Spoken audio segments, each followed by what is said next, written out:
Hello student, Aakash inter college Husainganj Fatehpur biology classes by Vineet sir.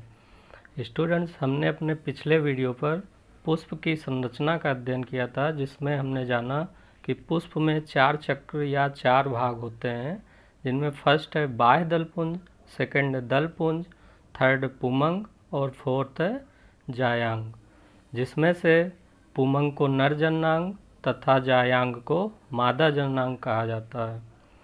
Students, आज हम अपने इस वीडियो पर पुष्प के प्रकारों का अध्ययन करेंगे, जिसमें पुष्प के प्रकार अंगों की उपस्थिति के आधार पर 2 प्रकार के होते हैं। फर्स्ट है पूर्ण पुष्प। पूर्ण पुष्प वे पुष्प होते हैं जिसमें पुष्प के सभी भाग अर्थात चारों चक्र उपस्थित होते हैं, जैसे बाह्य दलपुंज, दलपुंज, पुमंग, जायांग। तो ऐसे पुष्पों को पूर्ण पुष्प कहते हैं। सेकंड है अपूर्ण पुष्प। अपूर्ण पुष्प वे पुष्प हैं जिनमें बाह्य दलपुंज, दलपुंज, पुमंग व जायांग में से अगर कोई भी भाग या कोई भी चक्र अनुपस्थित होता है तो ऐसे पुष्प को अपूर्ण पुष्प कहते हैं। फिर लिंग के आधार पर भी पुष्पों को 2 प्रकार में डिवाइड किया गया है, जिसमें से पहला प्रकार है द्विलिंगी पुष्प। द्विलिंगी पुष्प क्या है?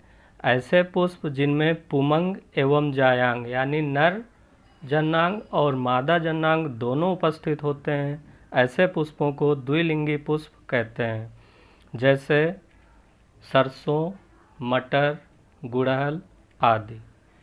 सेकंड है एक लिंगी पुष्प। एक लिंगी पुष्प वे पुष्प हैं जिनमें पुमंग एवं जायांग में से कोई एक उपस्थित हो, तो ऐसे पुष्पों को एक लिंगी पुष्प कहते हैं, जैसे मक्का, पपीता, भांग आदि। इसके पश्चात एक लिंगी पुष्पों को भी 2 प्रकार में डिवाइड किया गया। फर्स्ट है नर पुष्प। नर पुष्प वे पुष्प हैं जिन पुष्पों में सिर्फ पुमंग अर्थात केवल नर जननांग उपस्थित होता है और मादा जननांग अनुपस्थित होता है, तो ऐसे पुष्प नर पुष्प कहलाते हैं। सेकंड है मादा पुष्प। मादा पुष्प वे पुष्प हैं जिनमें जायांग पाया जाता है और पुमंग अनुपस्थित होता है, ऐसे पुष्पों को मादा पुष्प कहते हैं। इसके पश्चात पुष्पासन पर पुष्प के विभिन्न भागों की उपस्थिति के आधार पर भी पुष्पों को 3 प्रकार से डिवाइड किया गया है, जिसमें से फर्स्ट है हाइपोजीनस। हाइपोजीनस को हिंदी में अधोजायांगी कहा जाता है। इसमें यहाँ पर फिगर में देखिए, ये यहाँ पर थैलेमस, फिर सेपल्स यानी बाह्य दल, पेटल यानी पंखुड़ियाँ और स्टैमेन यानी पुंकेसर और ओवरी मतलब अंडाशय। तो यहाँ पर अगर हम देख रहे हैं